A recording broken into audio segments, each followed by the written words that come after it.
Now. On 105.9 FM and streaming worldwide on the WMAL app. O'Connor and Company. It's 8:06 on this fourth hour of our 4-hour broadcast on this first day of 2025. Happy New Year, everyone. Thank you for tuning in. If you're just joining us, so we wish you the best. Yes, we are watching the tragedy in New Orleans unfold as this Bourbon Street massacre with a vehicle ramming into the crowd and then the driver coming out and shooting. As we get more information, we'll certainly convey it to you, and Barbara Britt and the WMAL News team are on top of it, along with our affiliation with Fox News to give you national coverage as well. So stick with us, please, on that story. Also coming up in 30 minutes, we're going to check in with Kerry Picket of the Washington Times to tell you what might be going on behind the scenes with regard to the vote for Speaker Johnson this Friday, as well as some January 6 stories that she's been covering exclusively at the Times. That's all coming up, but in the meantime, all morning long, helping me out has been the inimitable Hans von Spakovsky of Heritage Foundation. Hans, thanks so much for being here today. Well, thanks for having me. Are we opening up a bottle of champagne at the end of the hour? Dude, I've been drinking all morning. I'm so sorry. You thought this was coffee? I feel terrible. We'll get you some, I promise. But there is FCC rules here. At least one of us has to be sober. So is that? Oh, I'm sorry. Is that not the? Oh, we both have to be sober? Yeah, I'm sober too. Well, that 100%. Wasn't true on CNN the other night, right? No, it wasn't. They're not. That's cable. See, there's no FCC oversight there. Joining us right now is Steve Moore, who, by the way, is usually drunk when he's on this show. He's an economist at the Heritage Foundation, but that's only because he's had to take the edge off. Watching Biden and this Keystone Cop administration try to manage this economy, it can drive you to drink, Steve. But happy times are here again. Thanks for joining us, and Happy New Year. Well, good morning, guys. You're like Donald Trump. Do you guys ever sleep? No. The answer is no. I'm not drunk, but I am hungover. Steve, Hans and I in the last hour had a conversation about the Chevron ruling and Doge and Trump's goal to sort of reduce regulations and sort of right the ship with regard to bloat in the government, the federal government. You wrote the book Govzilla, right? This is a book that's very much about that kind of bloat and what can be done to fix the size of the administrative state, which would then rejuvenate the economy. What do you know about where we're headed here with this? Because this could be a game changer, like for decades to come.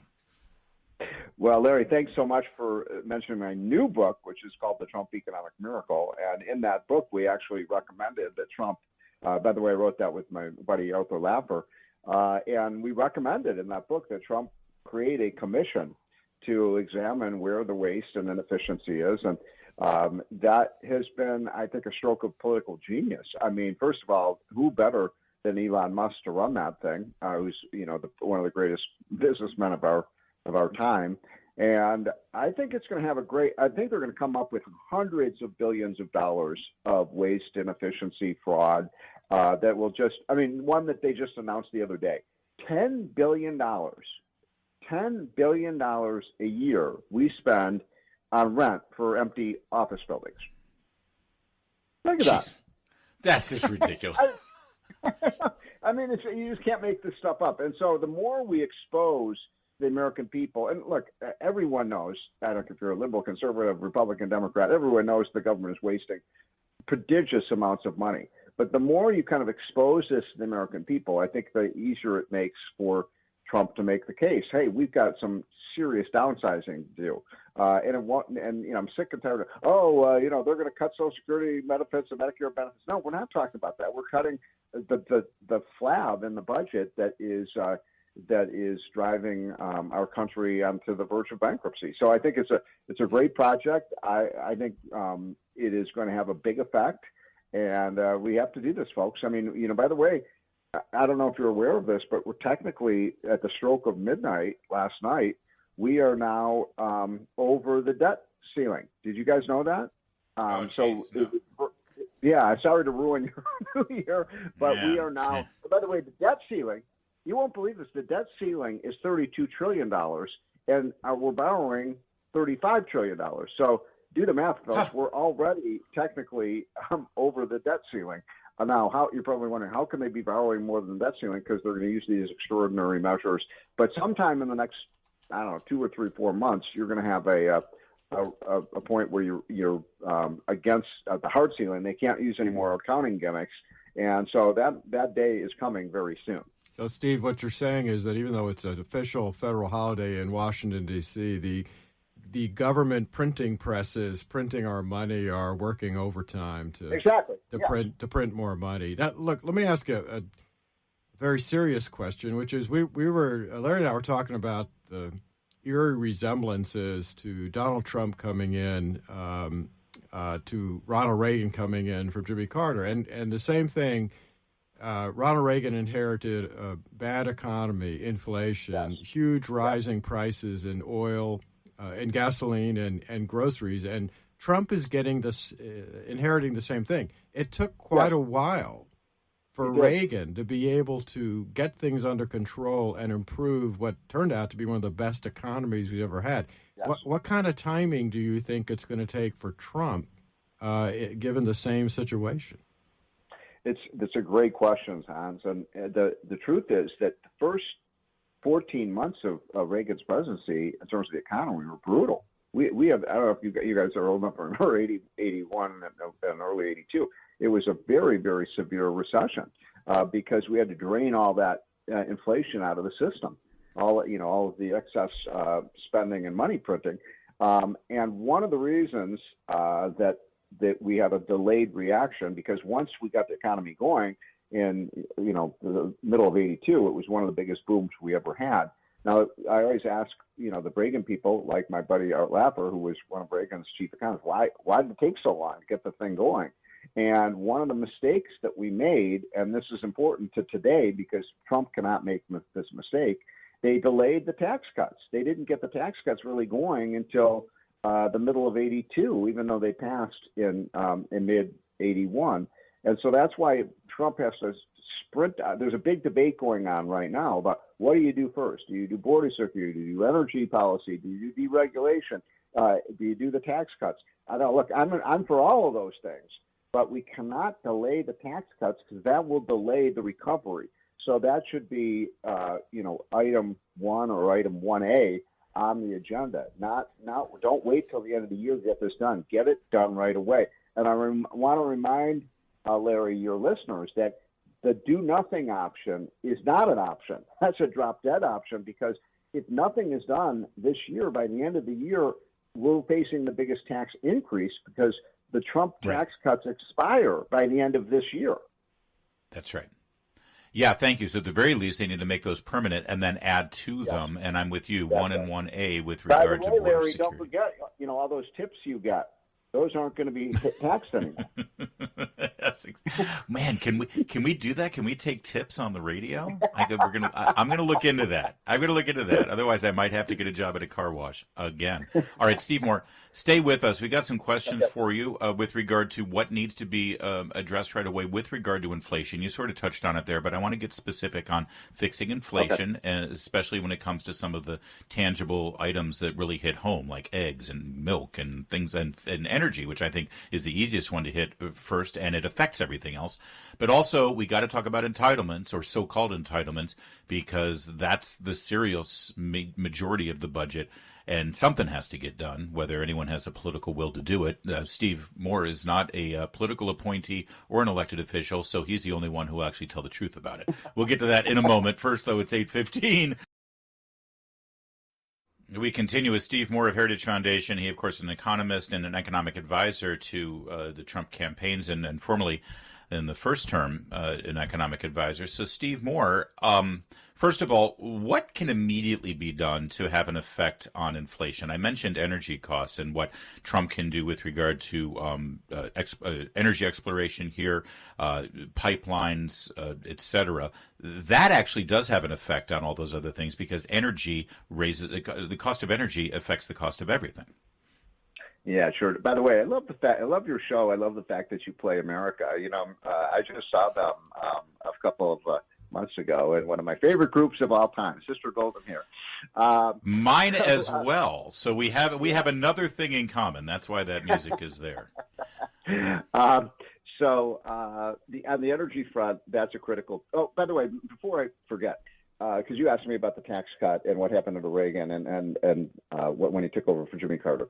I never want to spit on someone's grave, but Jimmy Carter was a truly awful president in almost every way. And this kind of and the reason I bring that up is because already they're trying to rewrite the history of the Biden presidency. Already they're trying to do it. Oh, my gosh, Biden is handing over to Donald Trump the greatest economy we've ever had. Washington Post wrote, all he has to do is nothing and just let the Biden policies continue to work. I'm like, what country are they talking about?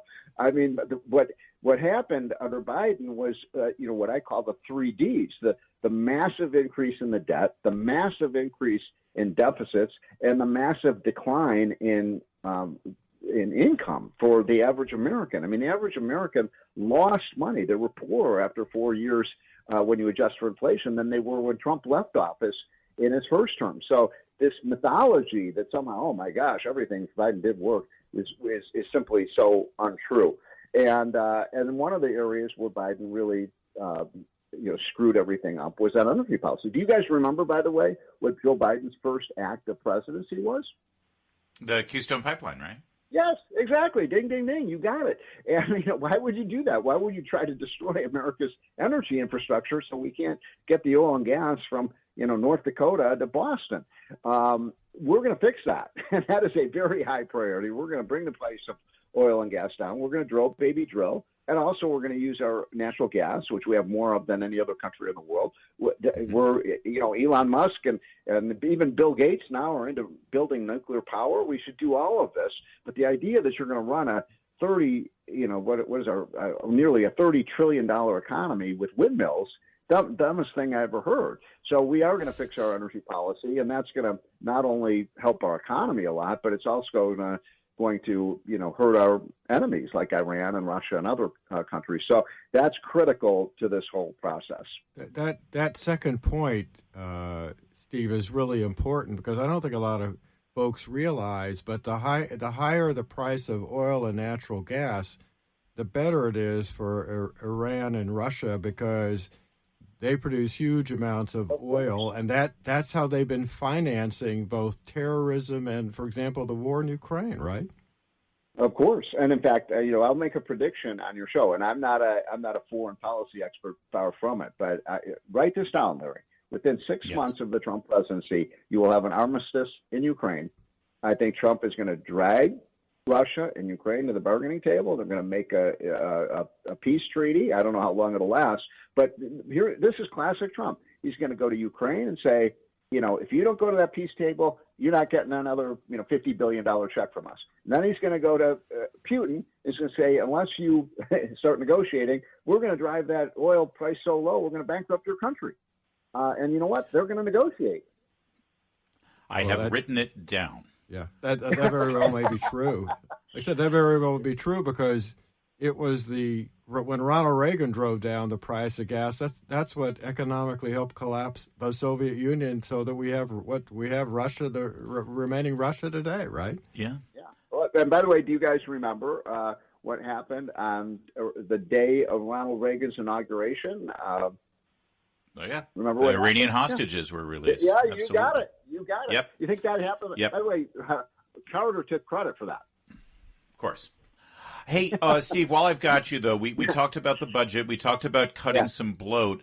But listen, Social Security and federally funded health insurance, those two things are ticking time bombs, not just because of the math, but because of legislation. If changes are not made, then there's draconian automatic triggered changes that have been put in place by law. Now, Congress can undo those changes, I suppose, but they can't undo the reality of math.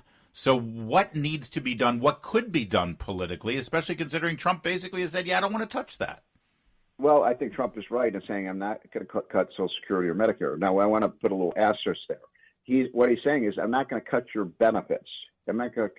Look, he shouldn't. People paid in for 40 years. I paid Social Security tax since I was 18 years old. I was a car washer, and I did get tips back then. So, you're going to tell me I'm going to get a crappy, my benefit. I'm 64 next year. I'll technically be eligible for Social Security. I just checked my monthly benefit will be like $2,500 a month. My God, that's the biggest ripoff ever. If I had put that money into a 401k plan, my benefit would be $10,000 a month, not $2,500 a month. So I don't think Social Security benefits should be cut. And with respect to Medicare and Medicaid, which are the other two big boulders, come on. I mean, those programs have so much fraud.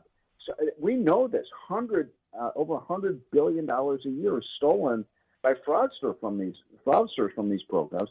That's what the DOJ committee has to go after, is the fraud in Medicare, in Medicaid, in food stamps, and welfare benefits. Look at all the money that was stolen from the PPP program. And remember all those expansions of. So that's where you have to go after these things. The General Accounting Office has documented. What I'm saying is exactly what the government accountants say. People are ripping off these programs. A lot of them don't even live in the United States, Larry. They're getting checks from the United States government. So that's where I think you have to go after the fraud. All right, Steve Moore, we got to leave it there. Happy New Year. Happy times are here again, and we will see you, I'm sure, quite a bit during this new term of Trump. 6 months. In 6 months, we're going to have a peace treaty. Thank you so much, Steve Moore. Okay. It is 8:23. Coming up in a moment, we're going to speak with Kerry Picket of the Washington Times. We'll see if she has any insight into how the House vote for Speaker of the House is going to shake down on Friday. Hans von Spakovsky, I've got good news for you. The President of the United States, that's Joe Biden, by the way. I don't know if you were still aware that. Wait a minute, it's still Joe Biden? I thought Donald Trump was the president. Joe Biden is still President of the United States. He has ended his Christmas vacation in St. Croix, the Virgin Islands, staying at the home of a multi-billionaire donor, actually. He boarded Air Force One yesterday, and he flew into Delaware, where he is spending the night at his home instead of the White House. And then today, he heads to Camp David for a break because he needed a little more vacation time. He ended his Virgin Islands Christmas vacation to come back here so he could leave for Camp David to get some recreation in, Hans.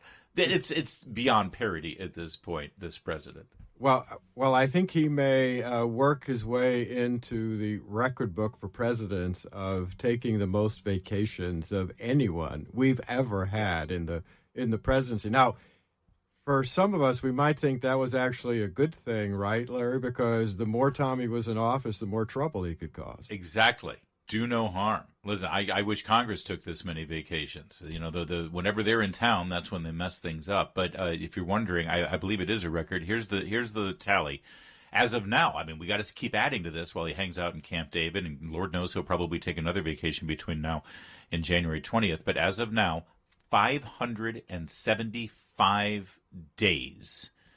That's, if you're keeping score, more than an entire year on vacation.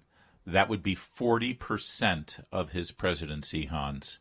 Joe Biden has been on vacation. Not some international trip, meeting with the NATO or meeting with some foreign dignitary. No. This is on vacation in Delaware or wherever. That's astounding. That's rivaling the amount of vacation time I think that Europeans take, right? Don't they get a lot more than we do? It's right up there, yeah. I was afraid you were going to say vacation time that I take, because you're keenly aware of my vacation since you are often sitting in here on my behalf. All right. Coming up, Kerry Picket, Washington Times, and we turn now to Barbara Britt with the latest out of New Orleans and that deadly attack on Bourbon Street. Keep it here. It's 8:37 on this New Year's Day. We're live. We're following everything going on in the news, including the latest out of Bourbon Street. We'll keep you up to speed as more information develops. Also coming up in 30 minutes, Chris Plant's show is going to take over on this first day of 2025. Hans von Spakovsky co-hosting along with us. Thanks, Hans. Well, thanks for inviting me to be here on the first day of a new year. And joining us right now is Kerry Picket. Now, Kerry Picket is the senior congressional reporter for the Washington Times, and she's been covering a lot of stories, including some exclusives on January 6th defendants. But before we get to that, Kerry, first of all, Happy New Year. Great to talk with you. Happy New Year, Larry and Hans. Looks like it's the boys' club this morning at MAL. A little bit. It's a thank you for breaking it up a little, actually. I appreciate that and bringing all your estrogen to the table. Since you're the senior congressional reporter, all eyes are on the House as this Friday, the members of the House of Representatives will reconvene, and the first order of business, of course, with the brand new Congress is to affirm who the Speaker will be. Kerry, who will the Speaker be? Oh, that is so up in the air because right now it looks like, we're coming in with a 219, 215 majority for the Republicans. And, Johnson, everyone thought when he came in that because he wasn't getting into fights with anybody, because he didn't, anger anyone in the past, that he'd be the guy to be the Speaker. But now because he kind of has a record of angering all the Republicans, it looks like he's going to have some problems. So you're going to have the Speaker's vote's going to be on Friday, and you have people like Victoria Spartz, and you have Massey, as well as Andy Harris and Chip Roy and Andy Biggs.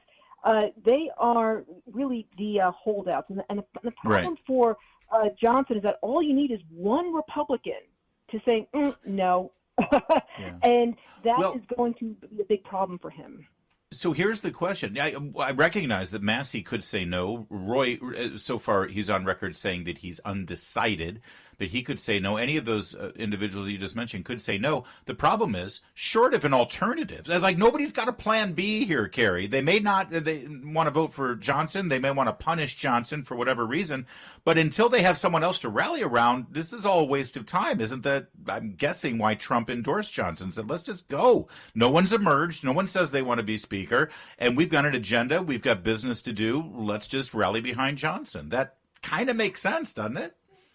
Well, sure it does. But the thing is, though, usually the default is always, we love Jim Jordan. How about Jim Jordan? But once again, to your point, you'll say, yeah, but Jim Jordan doesn't want it.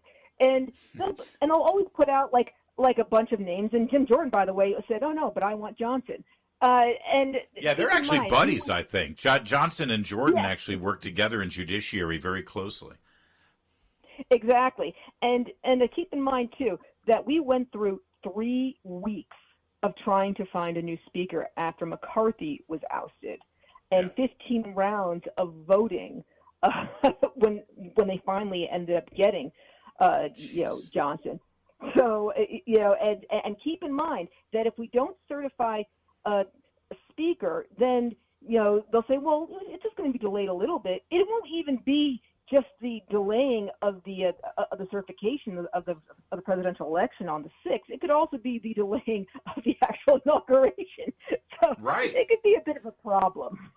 Kerry, do we know, are there negotiations going on behind the scene? Are the folks who are objecting pushing to put them into key potential positions on like the Rules Committee and elsewhere? Good question there. There's always going to be some sort of, horse trading going on, saying, well, I want this sort of, position, or I'd like to have my legislation brought to the floor at like some point. There's always going to be that sort of pushing. Victoria Spartz has put in some demands of her own as well very recently. But you know what? Here is also a big problem as well, is that we have a tax cut, bill coming up. You have Jason Smith of Ways and Means, who has made this very clear that if we don't get a tax cut bill to the floor as soon as possible, and if that's delayed, then you're going to have the Republicans who could very well just lose the House in 2026, and that could happen in so many ways. Because if Republicans don't get their act together as soon as possible, then they could end up losing the House to the Democrats, and that could be a big problem for Trump coming in 26. Yeah, all right. Well, we're watching this. We'll see what happens on Friday at noon when they convene, and we'll see what the Republican conference does. Meanwhile, Kerry Picket, our guest from the Washington Times, you've been reporting over the last couple of days specifically about Stuart Rhodes, leader of the Oath Keepers. This is an organization that was involved with January 6th. And what's going on? He's in federal prison right now, but what's going on here in terms of his legal fights? Correct.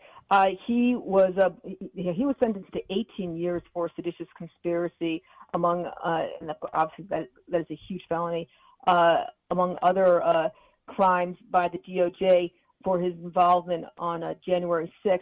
And now with the outlook of a possible commutation or maybe pardon by President-elect Trump, he's just like, look, if I'm pardoned by a Trump, I'm going to start looking at a lawsuit against the Justice Department. He is thinking about doing a 1983 claim. That's a potential violation of civil rights. That's false imprisonment. And keep in mind, this is a guy who knows the law, okay? He's a Yale Law School graduate. And this is a big reason why, Larry and Hans, that the Justice Department pretty much found him to be very dangerous, because this is someone who could not only help himself, but also help other January 6 people. I was talking to someone about this, and usually when you put lawyers in prison, what happens? Oh, yeah, they can help themselves, but they can also help other inmates, okay? Free legal advice by a Yale Law School graduate. So this is something that he is, already drawing out for himself. And Hans, Hans is pretty dangerous because he knows the law too. Actually, don't put Hans in prison.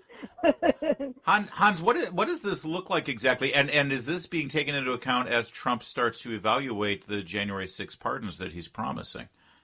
Well, they should take it into account, but keep in mind something very important. Remember what the Democrats did throughout the 2020 election when they would have their favorite groups sue local governments and then or the state governments, and then they'd engage in what's called a collusive settlement. Mm-hmm. I mean, if the Justice Department is being controlled by Donald Trump and his appointees, he could potentially give pardons to folks.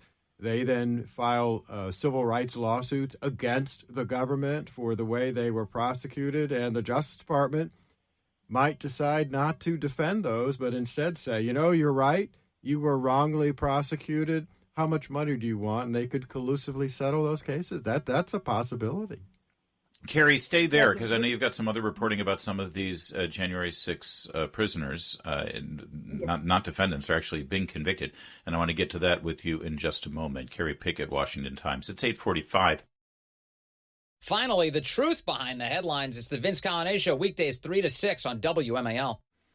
We continue here on O'Connor and Company with Kerry Picket, senior congressional correspondent at the Washington Times. And one major story over the course of the next couple of months that will be, frankly, misreported by much of the corporate legacy media will be Donald Trump and the Justice Department's a pardoning, commutation of sentences, or other reevaluations of January 6 defendants or actual convicted January 6 individuals. And Kerry, you've been covering some of these people at Washington Times and getting some scoops. And I want to, first of all, I think most people look at January 6 and they think, okay, we've got two different types of people who apparently had a run-in with the law. One group of people, undoubtedly, you can see it with your own eyes, were violent against police officers and law enforcement and broke windows and vandalized and busted things up. And I think most people think, yeah, you know what? They obviously broke the law. They should be dealt with. But then you've got other people who either didn't know that they were violating the law or were in some way enticed into, when a police officer holds the door open for you and greets you as you walk through the door, the last thing you think is that you're breaking the law and you have to face years in a federal penitentiary. But those people are now being prosecuted or have been prosecuted. So, are those that actually created violence against law enforcement, are they the ones who have gotten the stiffest penalties? And do we even know that at this point? Can we separate the wheat from the chaff in this case? That's the interesting thing, Larry, is that even those who ended up getting charged with, assaulting a police officer, people, but if you assaulted a police officer, oh my gosh, yes, throw them into prison for years upon end. And you have to look very closely at even their cases. I ended up, interviewing this one guy. His name is Barry Ramey. He ended up getting charged with assaulting a police officer. He had pepper sprayed a police officer. He copped up to it. But the thing here was that he was somebody who he didn't have a prior criminal record, and he went there. He said to specifically go to Donald Trump's speech to the rally, and ultimately he ended up getting caught up in the crowd. He saw someone push down an old lady, and he ended up getting very angry about that. And he said he let his anger get the most of him, and he ended up pepper spraying a cop. And ultimately, he ended up getting charged with that. But the thing about it, though, was that you compare that to the pro-Hamas demonstrations over at the DNC. There was a guy who was, people in the pepper spraying cops there, punched a cop there. What happened to them? Oh, getting community service or something like that. So big difference. Yeah, and you have to look. This was the largest investigation Merrick Garland was proud of. This was the largest investigation prosecution in DOJ history, he said, and they made so much more of this than it was. Some folks should have been a very small percentage charged with criminal trespass, maybe some with assaulting police officers. They went so overboard with this. And who was heading this? Why, Matthew Graves, the U.S. attorney in D.C., had a lot to do with it. He was ignoring all the real crime in the city of the nation's capital while obsessing over these cases. It's just another sign of how the Justice Department has been wrongly managed and wrongly run for the past 4 years. Amen to that. Absolutely. And there's, of course, like the most recent reporting that we've gotten going back to the lawsuits, there's been reporting now that we have a class action lawsuit that's been headed up by Jake Lang. It's the restitution one. This could be a $50 billion class action lawsuit going up against the DOJ. And we'll see how that one turns out. This could be a lot of money that could be doled out to a lot of the Jan 6 defendants. We'll see how that one works out. Well, Kerry Picket, we will be watching your byline at Washington Times so we can get the proper context and information and analysis that, let's face it, we're not going to get on the networks or cable news. But that's why we have these alternative delivery systems, and the Washington Times certainly comes through as always. Thanks, Kerry. Always good to talk with you. Happy New Year. Sure thing. Happy New Year, guys. Bye-bye. It's 8:53. That's a wrap. Hans von Spakovsky, thanks again for sitting in today, and Happy New Year. Coming up, it's the Chris Plant Show, plus what other developments we have out of New Orleans and what is turning out to be a tragic scene on Bourbon Street. Thanks for listening. Happy New Year to you all, and we'll be back tomorrow. WMAL-FM Woodington, a Cumulus media station. Making sense of the news. News Talk 105.9. News now. WMAL News at 9. I'm Barbara Britt. 10 people are dead, dozens more injured in New Orleans when a pickup truck driver plowed into New Year's Eve crowds on Bourbon Street in the French Quarter of New Orleans early this morning. Because of the intentional mindset of this perpetrator who went